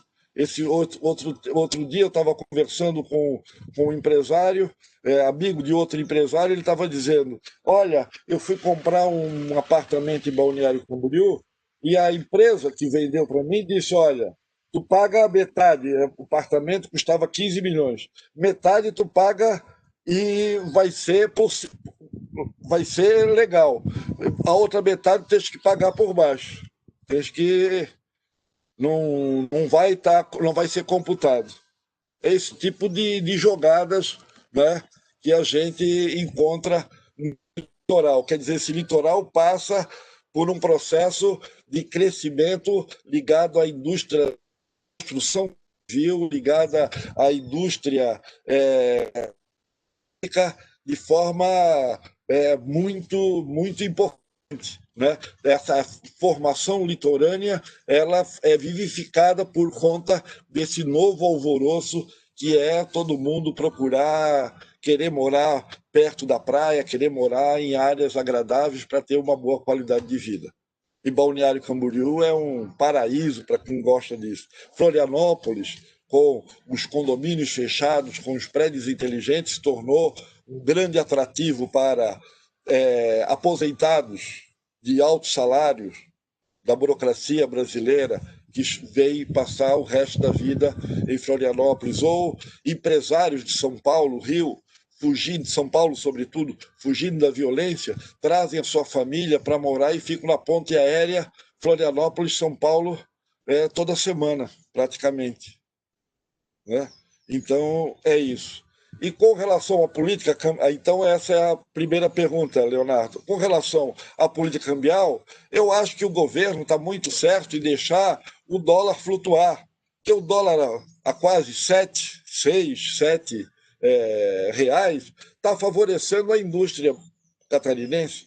Nós estamos, brasileira e catarinense, nós estamos exportando. Estamos nos tornando competitivos, porque até agora dizia a indústria catarinense, a indústria brasileira não é competitiva. Claro, com a moeda super apreciada, o real super apreciado, nós não éramos competitivos mesmo. Hoje, como é que nós somos competitivos hoje? Por causa de política cambial. O governo deixou a coisa rolar, deixou o mercado ditar o preço. Porque o que é que fazia nos governos anteriores? E olha que eu votei nos governos anteriores, mas eu não posso tapar o sol com a peneira, não posso, só porque eu votei, achar que eles vão tão certo em tudo. Estão errados, a gente tem que dizer que estava errado. E a política cambial do segundo governo Lula e do governo Dilma foi desastrosa para a indústria brasileira e a indústria catarinense. Foi desastrosa. Nós importamos nós emprego, empregamos vietnamita, empregamos coreano, empregamos chinês, empregamos norte-americano para não empregar brasileiro. Então, foi um desastre a política cambial e hoje ela está nesse patamar.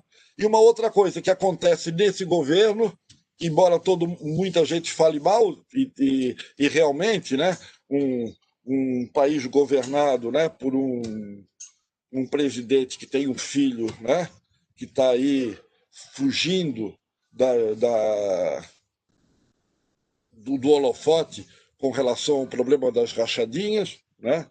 Está claro que ele está envolvido, o Queiroz está envolvido, a mulher do presidente tinha 89 milhões na conta, R$ 1.000 na conta, não é uma brincadeira. Esse é o fato, e são fatos que estão aí. Né? Mas o governo teve muito acerto o ministro da infraestrutura, que é o Tarcísio, que está tocando as concessões e etc. para frente, está andando, ele está fazendo aí a Rumo, vai investir e terminar Norte-Sul. Finalmente nós vamos ter um canal e a Rumo, que é uma empresa extraordinária na construção ferroviária, vai conectar, vai fazer o último trecho de conexão, né, ferroviária. Então, o Brasil, o Tarcísio está mandando ver nessa política da infraestrutura. Quer dizer, nós temos setores dentro do governo muito lúcidos, mas temos, né, também desatinos, como a gente tinha no governo anterior. Né? Não estou aqui metendo o pau nesse e dizendo que o outro era todo belo, bonito e formoso. Não. Teve problemas também. Teve bandido também. Né? Palocci, por exemplo, era um bandido. Né? Está aí, está aprovado, está preso. Aí vai com delação premiada. Mas isso, quem sabe que desde quando ele foi prefeito em Ribeirão Preto, ele, quando privatizou as telecomunicações de Ribeirão Preto, que funcionava muito bem, já estava apontado quem ele era. Ele era um infiltrado dentro do PT, um infiltrado. E existe infiltrado em tudo quanto é partido, em tudo quanto é empresa. Eu até corro o risco de estar falando essas coisas aqui para vocês, mas tudo bem, né? Mas tudo bem, tocamos em frente. Mas a política cambial, hoje, na minha avaliação, é uma política correta, que favorece o Brasil. E a SC Gás vai produzir mais gás para abastecer a indústria catarinense. Que bom que a demanda por gás está aumentando. Eu fico contentíssimo com essa notícia, porque está gerando emprego. Se está gerando emprego, está gerando dignidade, está gerando que as crianças vão ter uma família estruturada, que o pai, estando empregado, ele vai dar, né, a mãe estando empregada, vai trazer benefícios para todo mundo, para a sociedade como um todo. Ele vai consumir mais. E mais gente vai produzir. Se ele comia uma coxinha por dia, ele vai comer 3 coxinhas agora. E vai ter gente que vai produzir essa coxinha para ele. Então, é uma bola de neve, é uma espiral que a economia indo para frente, todos ganham. A economia indo para trás, todos perdem. E eu prefiro que a economia vá para frente. Que os capitalistas lucrem, empregando mais trabalhadores. Que o Estado arrecade mais e faça mais política de bem-estar social. É isso. É uma coisa muito simples que a gente defende. Não é nada extraordinário, nada que não é possível se fazer. Né? O Brasil tem todas as condições. É um país extraordinário, de um povo extraordinário, de uma estrutura econômica extraordinária. Agora, nós temos que assumir o nosso destino. Se nós não assumirmos, quem é que vai assumir por nós? Os norte-americanos? Os chineses? É claro que não. É claro que não. Lá na década de 60, o Brasil e a China eram muito próximos. Muito próximo, lá em 64, 65, o PIB da China e o PIB do Brasil era a diferença mínima. A China estava alguns centímetros acima do Brasil. Hoje, a diferença é fantástica, porque a China cresceu nos últimos 30 anos a 9,5% ao ano, até o ano passado. 9,5% ao ano. E o Brasil cresceu o quê nos últimos 30 anos? Quando crescia 3% no ano, se abria champanhe, né, em Brasília. 3%. Onde nós já tivemos aqui a VEG crescendo a 37% ao ano. Brasil crescendo a 12%, 13% no período Geisel, que foi um governo extraordinário. Né? O maior discípulo, talvez o maior discípulo do Getúlio tenha sido Ernesto Geisel. E a Petrobras sabe muito bem quem é Ernesto Geisel, quanto ele lutou para transformar a Petrobras no que se tornou. Ele foi o cara que montou a petroquímica na Petrobras. Foi o grande, né, timoneiro, o grande cara que puxou. Então, vamos louvar quem louvado no sentido humano da palavra, né? E vamos, né, defenestrar quem na história merece, né? Nós temos que separar o joio do trigo. Temos que ter essa capacidade de separar o joio do trigo. Quem é que está do lado dos brasileiros e quem não está? Perfeito, professor. A gente já está, então, se encaminhando para o final aqui do nosso evento. Eu tenho só uma última pergunta que eu recebi do nosso colega Saul, aqui da SC Gás. A gente entrou no tema da litoralização do estado. A senhora avalia que esse processo de fuga do interior para o litoral, ele é bom ou ruim? E sendo ruim, o que deve ser feito para evitá-lo? Olha, é muito complicado. Eu acho que a economia, se estivesse funcionando vento em popa, essa litoralização ela ia ser mais calma, menos célere, menos acelerada, né? Se a economia do interior tivesse funcionando. Porque nós tivemos diminuição de população, quer dizer, crescimento populacional negativo em inúmeros municípios. E outros municípios cresceram, uma grande maioria dos municípios cresceram abaixo da média catarinense. Então, quer dizer, essa gente veio, né, praticamente expulsa do campo para a cidade, porque na cidade do litoral é que estava gerando emprego. Então, o que é que tem que se fazer? A economia tem que estar funcionando. O Brasil tem que estar produzindo, ao invés de estar importando.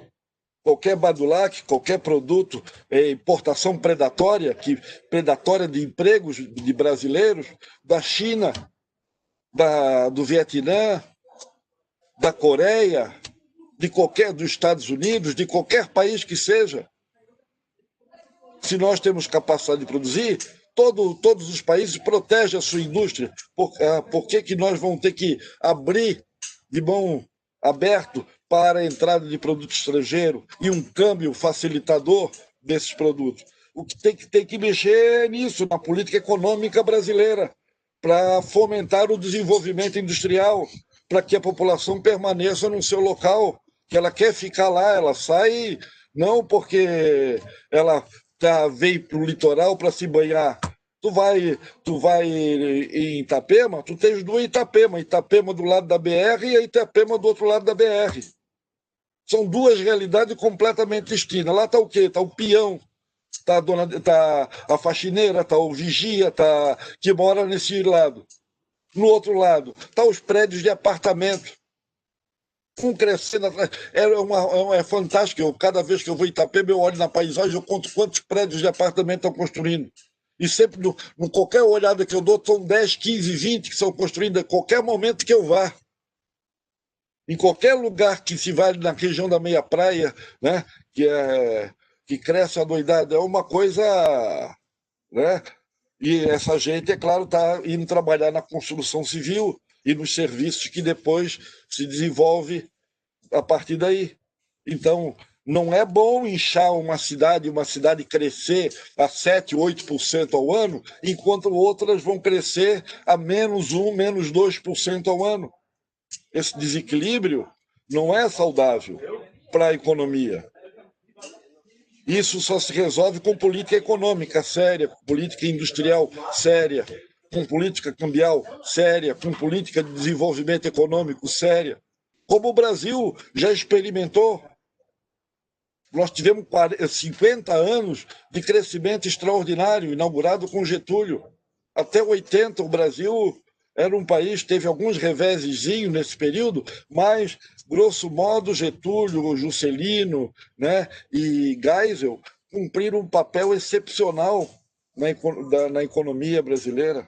A partir, né, de Figueiredo, e depois Sarney, e depois Collor, e depois FHC, e depois veio Lula. Destes governos, até o FHC foi um Deus nos acuda. No governo Lula tivemos o quê? Um lampejo, eu diria um lampejo de lucidez. Lampejo, não é lucidez, mas um lampejo de lucidez. O Brasil voltou a crescer, mas não foi suficiente. Não estancou a litoralização da sociedade catarinense, porque a política cambial praticada, eu diria, né, uma determinante mais forte, a política cambial praticada foi uma política cambial desastrosa. Então, em função disso, que eu acho que se devemos, que não acho que é tão bom assim essa litoralização, e se resolve isso com política econômica que favoreça, né, a criação de empregos em várias cidades, pequenas cidades e médias cidades, políticas nessa direção. Tem que haver, porque senão, né, porque nesses municípios já drena a renda. O cara lá vende a safra dele, vende lá um lote de frango. Aí ele vai comprar, ao invés de comprar no comércio da cidade, ele vai na cidade maior comprar. Ele está drenando renda da cidade dele, onde ele está produzindo a riqueza, no município, para a cidade maior, onde ele foi comprar no supermercado. Então, os municípios têm que ter a capacidade de fazer com que a economia se movimente no seu próprio município, que gire em torno do município, que gere emprego, que gere empreendedores nesse, né? E o Estado tem um papel excepcional. Veja o Estado chinês, o que é que ele faz com o desenvolvimento de várias cidades. Veja Shenzhen, uma colônia de pescadores, transformou numa metrópole gigantesca. Como isso, o quê? Em 30 anos? É possível fazer lá, é possível fazer aqui. Eles não são mais do que nós. Então é por aí a nossa visão, Daniel. Obrigado aí pela pergunta. Enfim, eu acho que já estou cansando vocês, mas eu queria dizer que me senti muito à vontade de falar com vocês, me senti bastante sintonizado né, e isso me anima a falar e a conversar. E, enfim, né, estou à disposição para mais perguntas, enfim. Excelente, professor. A gente fica feliz que o senhor tenha se sentido assim. Esse é o objetivo mesmo, que o senhor tenha aqui um ambiente aberto para falar, porque a gente sai aqui com um diálogo muito produtivo, como eu citei no início. Passo agora a palavra para o Samuel. Ele pediu para falar, está liberado. Fica à vontade, Samuel. Obrigado, Daniel. Professor, agradeço a sua aula, tá? Sou grato como catarinense por conhecer um pouco mais da nossa história, né? Aquilo tudo que nos trouxe até aqui, e também como criciumense, né? Pois o sul do estado aí, representado pelo carvão e suas indústrias, foi também bastante citado durante a sua apresentação. Né? Como atual gestor da área industrial da companhia, que representa aí cerca de 80 volumes do gás natural que é distribuído no nosso estado, vivencio aí diariamente junto com a nossa equipe, da mesma forma com todos os colegas, né? O desafio de levar o gás natural a quem precisa. E aí precisa para ter uma energia limpa, precisa para ter qualidade, precisa para ter competitividade, enfim, precisa para ir mais longe do que a gente já chegou até agora, né? O objetivo da humanidade é crescer, é evoluir, né? Claro, e aí, certamente, o gás natural é uma alavanca, né, para toda a indústria catarinense, e aí ela esteja onde estiver, norte a sul, foi falado muito da litoralização, mas também no interior do estado, né? Então, eu tenho 16 anos de empresa. Nesse período eu vi a SC Gás crescer muito, da mesma forma nossos clientes cresceram e crescem a cada dia, e também vem crescendo muito a nossa demanda, né? E todos nós aqui da SC Gás trabalhamos continuamente, arduamente, para, né, levarmos essa nossa missão adiante de levar o gás natural a todos os catarinenses em todos os seus 295 municípios. Então, a empresa batalha a cada dia, né? A gente diz que se mata um leão por dia, tem dias que a gente mata mais de um. É uma empresa pequena, um quadro enxuto, menos de 140 colaboradores, e temos feito muito aí para que a gente sabe a importância, né, de quando o gás chega numa região, numa indústria, tudo aquilo que ele beneficia, né, seja para que ela possa crescer, se manter, ter competitividade e tudo mais. Só um breve pequeno comentário aí que o senhor acabou fazendo de cunho político, que eu acho que não era muito o foco da apresentação. Eu respeito o seu posicionamento, mas discordo de muita parte do que o senhor falou. Tá certo? Obrigado aí pela atenção de todos. Falou. Tudo bem. Obrigado, Samuel. Antes de a gente se encaminhar para encerrar o evento, queria convidar o presidente William, vi que ele está conosco ainda, se ele quiser deixar alguma palavra final, fique à vontade. Muitos colegas já agradeceram aqui o professor, né? A gente realmente teve uma aula, o professor José Messias Bastos, sobre a nossa identidade, né? Quem somos, como chegamos até aqui, como falou o Samuel. E aí eu só queria deixar uma última palavra do senhor para a gente encerrar, professor, com os nossos mais profundos agradecimentos. Como é que o senhor vê o futuro, as novas gerações, já que estamos falando com um professor, né? Então tem acesso aí à turma mais nova.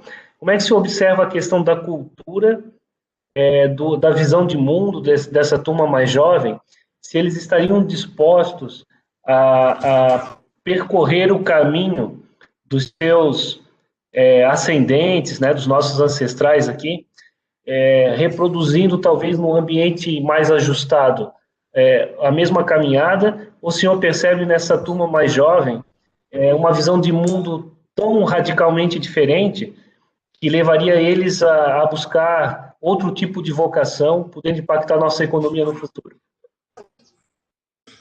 Bom, eu agradeço aí eu acho que a gente deve prestar atenção, William, no seguinte sentido: a gente não deve ser nem pessimista, né, e nem exageradamente otimista.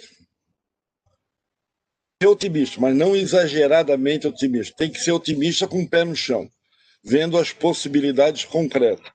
Eu vejo que o Brasil tem musculatura, tem envergadura para ir muito mais do que foi. Eu acho que nos últimos anos o Brasil, meio que, como eu falei, até de 40 a 80 o Brasil foi numa direção. De 80 para cá, nós estamos tentando reencontrar um caminho. Nós estamos correndo que nem aqueles cachorros atrás do próprio rabo. Estamos meio como barata tonta, né? Vejo muito isso, né? Sem muito discernimento do que fazer. E o que fazer no Brasil é muito simples. Nós temos que assumir o nosso destino. E assumir o nosso destino significa o quê? Nós temos que eu estou desde os anos 80 que eu comecei a dar aula em 1980. 79 sem carteira assinada, em 80 com carteira assinada. Eu era estagiário, né, em 79. Então, já estão aí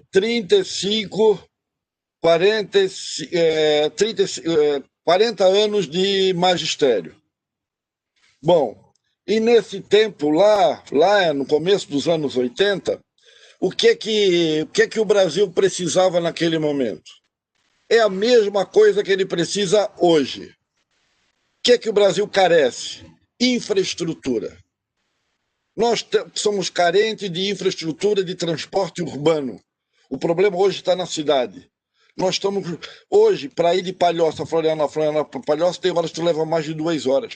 É impossível para um trabalhador que trabalha 8, descansa 1.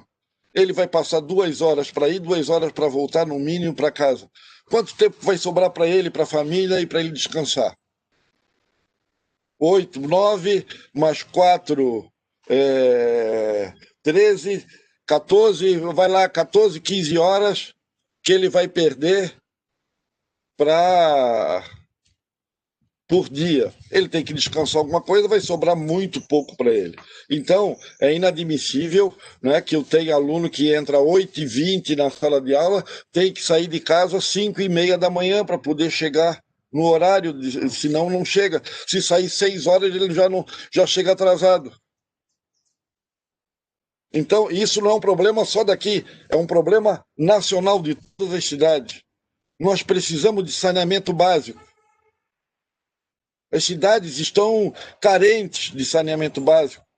Até recentemente, aqui na ilha, a gente jogava todo o esgoto na Bahia. Ainda jogamos boa parte, porque muitos têm a sua fossa, o seu sumidouro ligado à rede pluvial. E não é gente mal instruída, não. É gente mal educada, mas muito instruída, que faz tipo para não trazer um limpa-fossa. Então joga na rede pluvial e vai para onde? Vai para a praia. Então nós precisamos de saneamento básico em todas as cidades brasileiras. Precisamos de um transporte de carga ferroviário para valer. Nós não temos sistema ferroviário. Nosso transporte é feito em cima de roda de caminhão, que é artesanal. O Brasil é o maior exportador de soja do mundo, o maior exportador de proteína animal do mundo. De frango, de suíno, de bovino. E isso tudo está sendo transportado, boa parte, em roda de caminhão. Precisamos e ferrovia não é problema, nós temos uma construtora que sabe fazer a ferrovia. Nós temos a fábrica que sabe fazer a locomotiva. Nós temos engenheiro que sabe projetar e que sabe construir a ferrovia. O que é que está faltando? Faltando para nós é vergonha na cara. É nós assumirmos o nosso destino. Precisamos de aeroportos, precisamos, enfim, de infraestrutura desde 80. E o Estado brasileiro, como vocês sabem, a capacidade de investimento do Estado reduziu brutalmente, porque o Estado está endividado. Hoje, o Estado brasileiro gasta 50% do que ele arrecada com a dívida pública.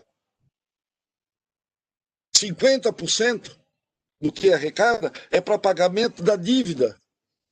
Os outros 50% ele tem que pagar a máquina para funcionar e vai sobrar para investimento isso aqui. Então o Estado perdeu a capacidade de fazer investimento. Ele fez, foi muito bom. Eletrobras, Petrobras, Telebrás, Embratel. Isso foi uma tarefa extraordinária levada a efeito pelo Estado, mas o Estado perdeu a capacidade. A gente tem que reconhecer isso. Capacidade de investimento. Não dá mais para fazer emissões de papéis antecipando, né, dívidas futuras, papéis com arrecadações futuras, né, que é o endividamento do Estado. Não tem mais, esses papéis não tem mais credibilidade. Nós temos que ter um outro lastro. Nós temos que trazer a iniciativa privada para o investimento em infraestrutura, grosso modo falando, público, com emissão de reais com base no patrimônio líquido das empresas. As empresas botam, a ECGES bota o patrimônio dela. Olha, tem patrimônio de tantos, 30 milhões. Quanto é que é para construir o ramal daqui até Lages? Ah, é 30 milhões. Então nós botamos o nosso patrimônio, dá 30 milhões aqui que nós vamos construir. Nós vamos empregar um monte, nós vamos gerar riqueza e depois nós vamos o quê? Ganhar dinheiro transportando gás para Lages com esse ramal. Uma caricatura isso, não é? Desculpe que se eu estou falando besteira, que quem sou eu para ensinar vocês sobre gás? Vocês sabem muito mais do que eu, mas eu estou tentando fazer uma caricatura do que está colocado para nós como possibilidade concreta. Quer dizer, não é um problema técnico. Nós temos tecnologia, não precisa da tecnologia, novíssima tecnologia, para fazer nada disso. Para fazer saneamento básico, para fazer ferrovia, para fazer rodovias, duplicar rodovias, para fazer metrô, sistemas metroviários, para fazer, enfim, energia limpa, enfim, temos um leque extraordinário. O Brasil tem sol doidado mais do que qualquer outra parte do mundo. E hoje a energia, estamos aí com a fusão do deutério na nossa superfície do planeta. É só utilizar o sol. A Alemanha já utiliza isso há muito tempo, mais do que o Brasil. Veja, lá no acima do, quase no trópico no Círculo Polar Ártico, um clima super temperado, e nós aqui que temos sol o ano inteiro, na maior parte do território, podemos ter uma energia solar fantástica, eólica, como já está, já é uma geração fantástica. O Brasil avançou muito nos últimos anos nessa área, podemos avançar muito mais. Então, eu acho que temos muitas possibilidades, mas vai depender da nossa competência, de a gente assumir o destino do Brasil. E o destino do Brasil está na infraestrutura, no investimento em infraestrutura. E sem o casamento entre o público e o privado, não se vai chegar a lugar nenhum. O público e o privado têm que estar juntos, tocando esse país para frente, gerando milhões de emprego, gerando renda para fazer política social. E acabar de vez, o Brasil é um celeiro da produção do mundo e nós estamos passando fome. Não é um problema econômico, não é um problema técnico, o problema é político. Nós estamos diante.